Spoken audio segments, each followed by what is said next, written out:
شباب جزائري حاشا لي ما يسهلهاش، وانا واحد منهم باش العباد باش يفهموا الرساله تاعي، باسكو انا كي راني نتحدث انا مع اخي العزيز انا راني مجمول معاكم. انا شغل يا خويا شغل في غابه حاشاك شغل حلالك، غير مشي غير قباك فاهم حكايه، كل ارقد نشرب نوط كدا، كل ارقد نروح تخدم قدامنا.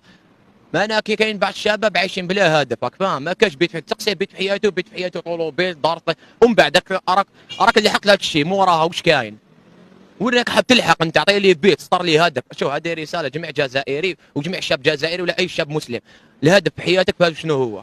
كاين لازم هدف واحد نسطروه ما كاش فوق الجنه، هذا هو الهدف الكبير. باسكو خويا العزيز دوك انا وياك ما عندناش مليار، نتمناو يجوا مليار نلحقوا المليار شنو 10 ملاير، اللي عندك بابور تولي تحوس على بابور، واللي عندك بابور تحوس على 10 بابور، ومن بعد مور هذا الشيء كاين سؤالين نورمالمون ما نسقسيوش الى اين، نسقسيو الى متى، باسكو الى اين؟ الى القبر ثم الحساب، تلقى ما ذاك جزء على السيارات ولا جهنم ولا والعياذ بالله ولا الجنه.